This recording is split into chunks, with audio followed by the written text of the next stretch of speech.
要你愿意净身术主，困了我李家数万年的桎梏，便可解除。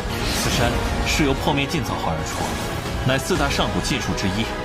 方才那李元身上有股让我头皮发麻的熟悉感。此人谋算虽多，细心却是真。 После событий прошлой серии Ван Линь продолжает путешествие по Грозовому Небесному Царству вместе с мастером ограничений Ли Юанем и Гэхун. Однако никто из них еще не подозревает, что впереди их ждут события, которые полностью изменят судьбу сразу нескольких людей. Именно здесь раскроется трагическая история клана Ли, появится один из сильнейших противников Ван Линя. Предок крови, а сам Ван Линь получит возможность сделать еще один огромный шаг на пути к вершине культивации. После получения фрагмента загадочного бессмертного сокровища, Ван Линь вместе с новыми спутниками продолжает поиски. Вскоре они оказываются перед огромной стеной тумана, полностью пронизанной молниями и древними ограничениями. Едва взглянув на нее, Ли Юань резко меняется в лице. Как один из лучших мастеров ограничений, он сразу понимает, что перед ними вовсе не обычная формация. Перед ними находится сложнейшая система из множества наложенных друг на друга ограничений, питающихся непосредственно силой самого Грозового Небесного Царства. Пытаясь определить устройство формации, Ли Юань достает специальный компас. Но стоит ему начать расчеты, как артефакт мгновенно рассыпается в пыль, не выдержав давления заключенной внутри силы. Потрясенный Ли Юань понимает, что тот, кто создал эту формацию, обладает силой, которую невозможно представить обычному культиватору. Именно в этот момент из тумана появляется загадочный старик. В его руке спокойно лежит огромная цепь небесных молний, словно она ничего не весит. Лишь теперь становится известно его имя. Это Янь Лэйцзы, один из небесных бессмертных молний, существование которого находится далеко за пределами понимания Ван Линя. Даже обладая телом молнии и изначальной душой молнии, Ван Линь не способен спокойно удерживать настолько чистую силу небесной молнии. Но Янь Лэйцзы делает это так же легко, словно держит обычную веревку. Попытавшись определить уровень его культивации, Ван Линь понимает лишь одно. Перед ним находится существо, силу которого он совершенно не способен оценить. Более того, в ауре старика он ощущает слабые признаки третьего шага культивации. Инстинкты тут же подсказывают Ван Линю лишь одно – бежать. Сначала он думает, что Янь Лэйцзы пришел за Ли Юаном, однако старик сразу указывает именно на Ван Линя.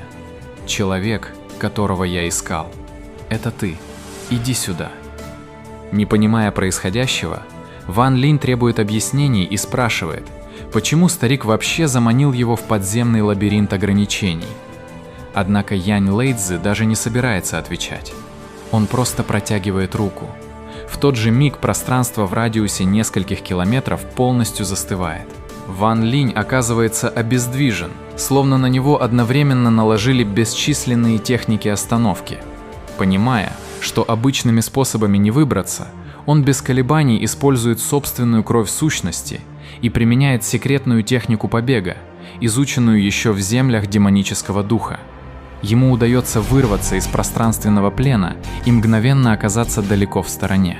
Но вместо раздражения Янь Лэйцзы лишь улыбается. Старик искренне восхищается тем, что Ван Линь сумел уйти из его захвата, пусть даже ценой повреждения собственного тела. Однако затем он перестает играть.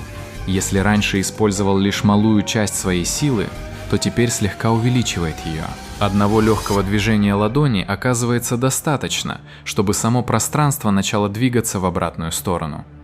В следующий миг Ван Линь с ужасом обнаруживает, что его собственное бегство словно обращается вспять. Пространство насильно возвращает его обратно прямо перед Янь Лэйцзы.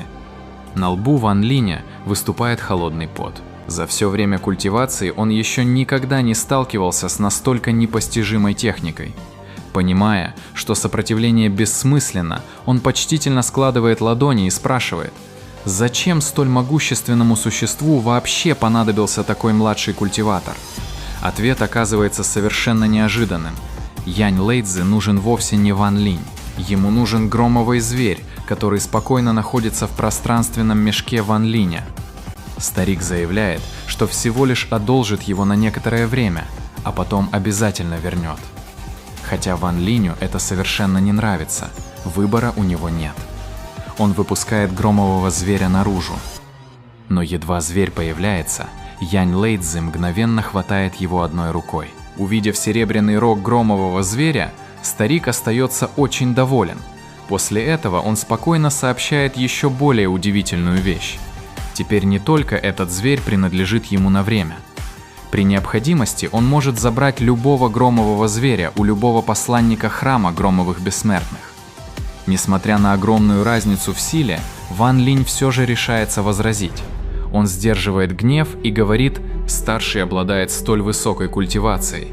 Разве справедливо просто забрать вещь младшего без какой-либо компенсации?» Эти слова неожиданно вызывают у Янь Лэйцзы искренний смех. Старик не только не злится, но и решает действительно отблагодарить Ван Линя. Внимательно осмотрев его тело, он сразу замечает, что Ван Линь одновременно обладает телом молнии и изначальной душой молнии. Подобное сочетание встречается крайне редко, однако оно еще далеко не завершено. После короткого раздумья Янь Лэйцзы собирает в ладони огромный шар ослепительной энергии, насыщенный чистейшей силой молнии. Затем, без всякого предупреждения, бросает его прямо в грудь Ван Линя. Ван Линь даже не успевает отреагировать. Шар мгновенно сливается с его телом. Но это оказывается только началом. Не давая никому опомниться, Янь Лэйцзы одним взмахом рукава захватывает Ван Линя, Ли Юаня и Гэхун, после чего с невероятной силой швыряет их сквозь пространство в глубины грозового небесного царства. После этого Ван Линь и Ли Юань продолжили путь к вершине загадочной горы. По дороге Ван Линь все больше убеждался, что вся цепочка событий была тщательно спланирована. Он начал подозревать, что даже их первая встреча и путешествие сюда не были случайностью. А сам Ли Юань с самого начала вел его именно к этой горе. Вскоре Ли Юань впервые обратился к Ван Линю как к равному и признался, что их встреча действительно была предопределена судьбой лишь отчасти. Затем Ван Линь прямо спросил, что находится на вершине горы и зачем его сюда привели. Ли Юань ответил лишь коротко: «На вершине находится мой учитель». После этих слов его отношение к Ван Линю полностью изменилось. Он предупредил, что с нынешней силой Ван Линь уже не сможет самостоятельно покинуть эту гору без его разрешения. Однако Ван Линь совсем не испугался угрозы. Он сразу узнал ограничение, использованное Ли Юанем. Это 18 ограничений цветущей сливы. Эти слова потрясли Ли Юаня. Он никак не ожидал, что кто-то сможет узнать практически утраченную древнюю технику ограничений. В ответ Ван Линь спокойно призвал своего бессмертного стража. Одним ударом тот пробил пространство позади Ли Юаня, доказав, что даже эта гора не сможет полностью удержать Ван Линя. Затем Ван Линь показал последний оставшийся меч Цзянь Ци Лин Тяньхоу. Острый луч остановился буквально в нескольких сантиметрах от лба Ли Юаня. А если добавить еще и это? Ли Юань понял, что перед ним человек, которого невозможно запугать. Он спросил напрямую: «Чего ты хочешь?» Ван Линь давно ждал именно этого вопроса. «Мне нужна техника 18 ограничений цветущей сливы».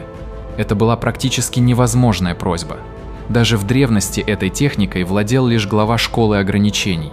Простым ученикам разрешалось изучить максимум 9 ограничений, тогда как полные 18 передавались только единственному наследнику. На протяжении бесчисленных лет считалось, что эта техника уже давно исчезла.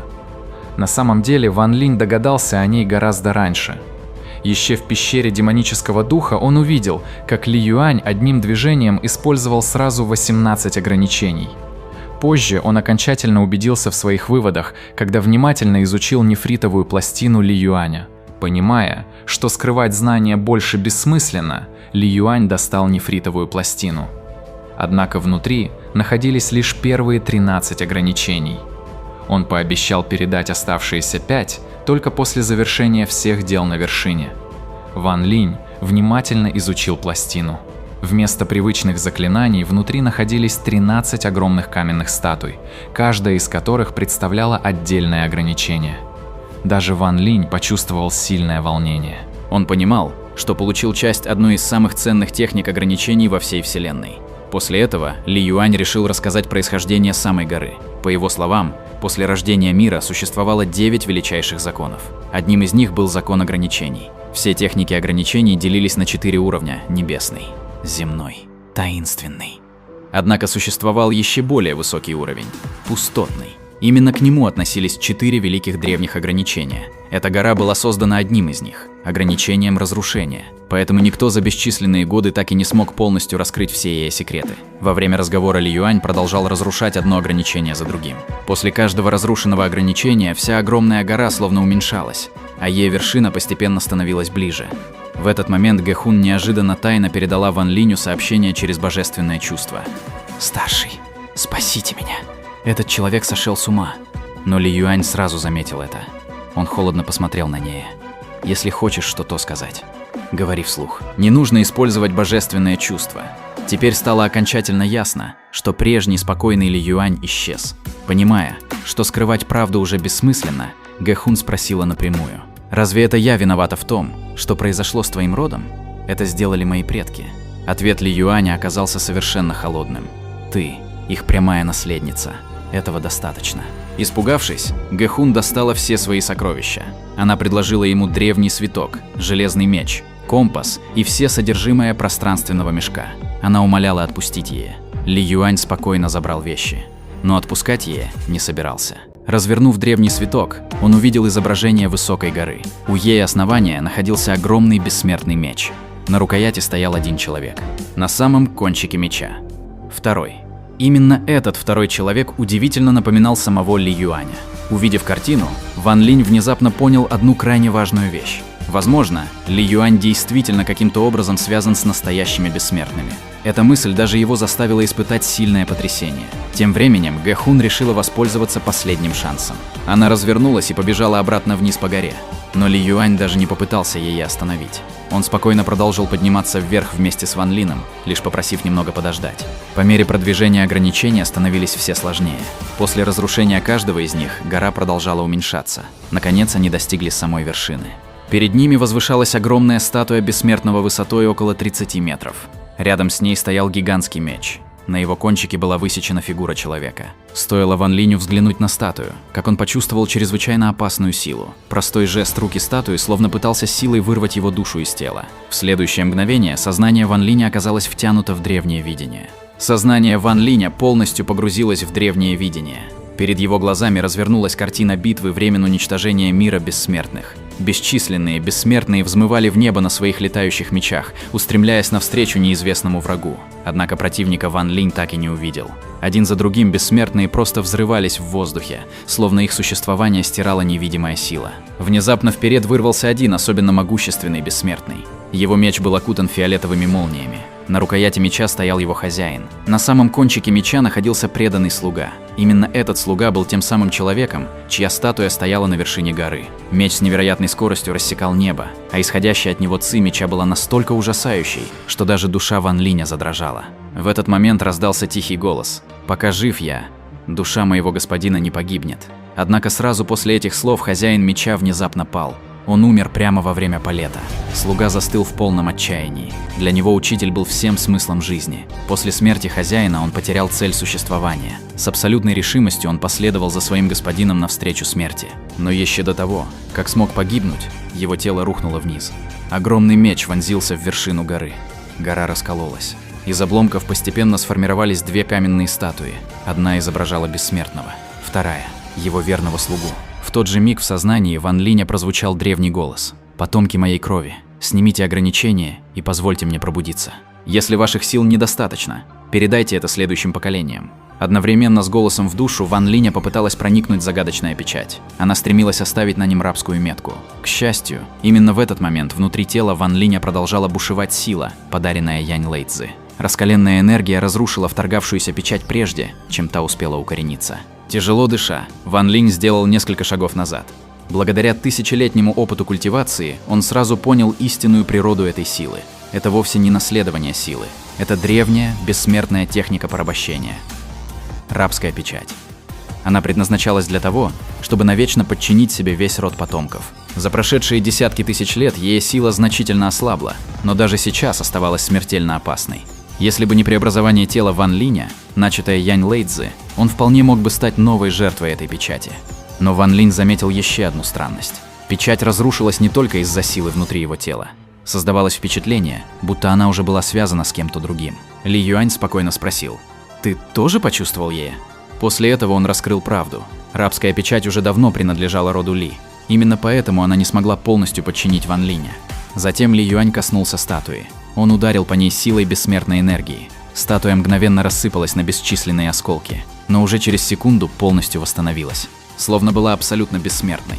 Ли Юань тяжело вздохнул и, наконец, рассказал всю историю своего рода.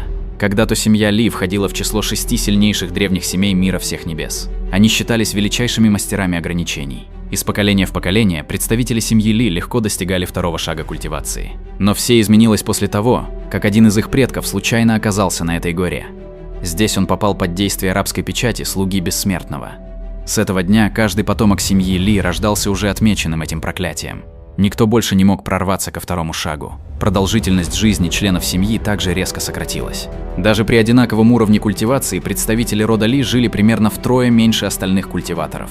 Рассказывая обо всем этом, Ли Юань с трудом сохранял самообладание. Рабская печать постоянно пыталась вновь взять верх над его сознанием.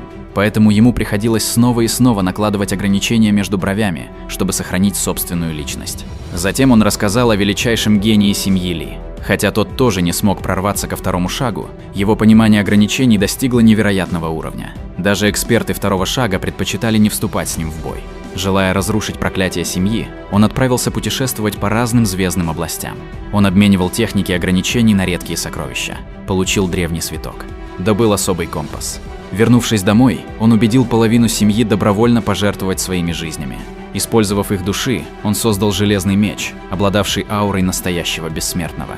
С помощью меча, компаса и свитка он отправился в мир Громовых Бессмертных, но больше никогда не вернулся. После его исчезновения род Ли начал стремительно угасать. К настоящему времени в живых осталось всего 3 представителя семьи. Позже отец Ли Юаня случайно обнаружил тот самый железный меч на одной из планет. Именно тогда семья поняла, что меч оказался в руках рода Гэ. В этот момент Ли Юань открыл пространственный разлом. Из него силой была извлечена Гэхун. Он бросил ее к подножию статуи. С ненавистью в голосе Ли Юань заявил, что именно семья Гэ когда-то украла железный меч и разрушила последнюю надежду рода Ли. Когда семья Ли была на пике могущества, уничтожить род Гэ для них было бы не сложнее, чем взмахнуть рукой. Но теперь положение изменилось.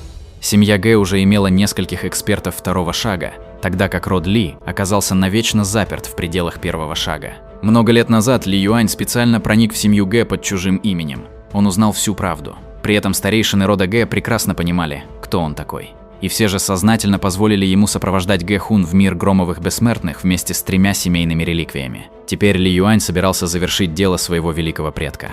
Но сначала он должен был принести Гэхун в жертву. До этого момента Ван Линь лишь наблюдал. Однако теперь он наконец спросил: «Все это касается только ваших семей. Зачем ты привел сюда именно меня?» Ли Юань честно ответил. Во время битвы Ван Линя с Сюй Фэнханом он увидел одну из техник Ван Линя. Именно она была необходима для исполнения задуманного. Взамен он пообещал полностью передать Ван Линю технику 18 ограничений цветущей сливы, а также древнее ограничение разрушения. Одну из 4 великих древних техник ограничений. После этого Ли Юань попросил лишь немного подождать. Он начал проводить ритуал. Потоки бессмертной энергии устремились к Гэхун. Она поняла, что спастись уже невозможно.